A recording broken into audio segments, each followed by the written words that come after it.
तो मैं बताना चाहता हूं भाई साहब, जो भी हमारे सिरसा एक ऐसी ऐसी भूमि रही है, सिरसा लोकसभा। यहाँ पर समय समय पर बड़े बड़े नेता उभरते रहे हैं, बड़े बड़े नेता आते रहे हैं। चौधरी देवीलाल जी की बात करें, और बड़े बड़े नेता यहाँ पर हमारे सिरसा लोकसभा में आए और उन्होंने अपनी पूरी भूमिका भारत की राजनीति में पूरी भागीदारी उन्होंने की। मगर मैं ये कहना चाहता हूं कि आज जिस प्रकार से भाई साहब मेरा परिचय करवा रहे थे कि मैं जिस पार्टी और संगठन से संबंध रखता हूं, वो पार्टी संगठन कोई आज का पार्टी संगठन नहीं है। 1952 से लेकर जब भारतीय जनसंघ का गठन हुआ था, तब से लेकर और 1980 में जब राजनीतिक दल दोबारा जिसका नामकरण चेंज किया हुआ, वो भारतीय जनता पार्टी हुआ। और तब से लेकर अब तक इस पार्टी संगठन ने देश सेवा के लिए अपने इतने नेताओं को आगे बढ़ाया, उनको नेता बनाकर देश सेवा के लिए समर्पित किया, इस समाज के लिए समर्पित किया। और आप देख सकते हैं कि जब से भाजपा का गठन हुआ, तब उस समय में लोग मजाक उड़ाया करते थे कि भारतीय जनता पार्टी के यहां पर कमल के फूल को कौन जानता है।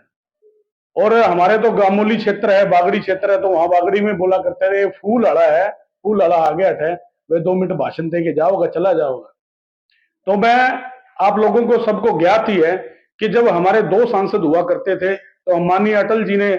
संसद में एक भाषण दिया था कि जब जो हमारे उस समय सत्ता में जो कांग्रेस की सरकार थी, उनको संबोधित करते हुए अटल जी ने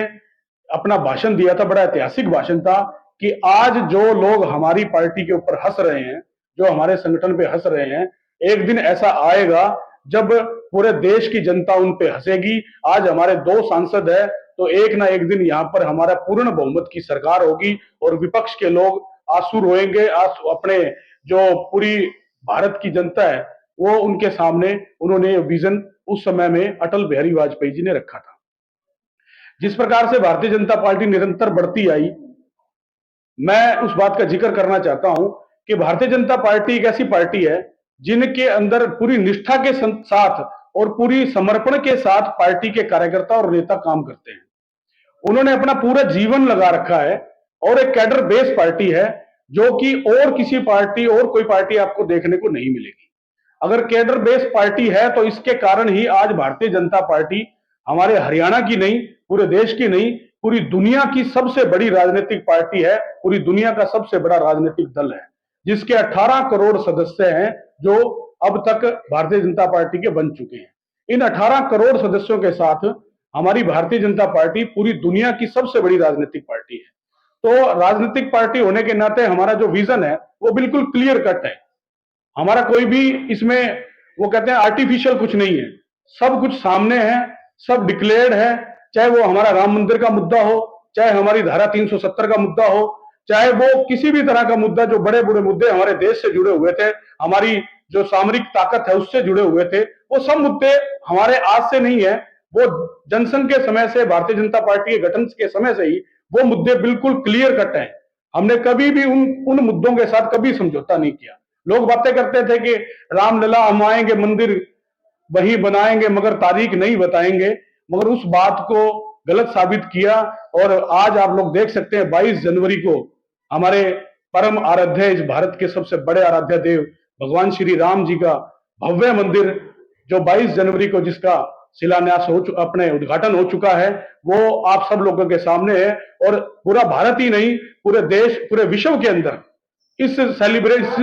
फंक्शन को सेलिब्रेट किया गया था। पूरे जो विश्व के जो हिंदू और उनसे संबंध रखने वाले जो लोग थे और सर्व समाज के लोगों ने अपना पूरा वहां पर योगदान दिया। और राम मंदिर के मुद्दे को आप देख सकते हैं, वो पूरा जो वादा किया था, जो हमारे चुनावी घोषणा पत्र में था, वो हमने पूरा किया है। अगर पार्टी अवसर देती है आपको और सांसद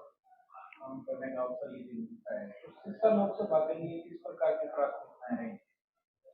ऐसा जी, मैं जैसा कि आप लोगों के सामने अभी परिचय भी दिया गया था, मैं एक बहुत ही निम्न परिवार से संबंध रखने वाला एक छोटा सा भारतीय जनता पार्टी का कार्यकर्ता हूं, जिसका हमारे परिवार का जीवन काल उस समय से शुरू हुआ जब भारतीय जनता पार्टी के इक्का दुक्का लोग हुआ करते थे। मेरे पिताजी ने, श्री रतनलाल बामणिया जी ने अपना पूरा जीवन भारतीय जनता पार्टी के लिए लगाया है और पिछले 20 वर्षों से मैं पार्टी और राष्ट्रीय स्वयंसेवक संघ से और हमारे विभिन्न विभिन्न जो हमारे अनुसांगिक संगठन है, उनकी जिम्मेवारी मेरे सिर पे रही थी। क्योंकि हम जमीन से जुड़े हुए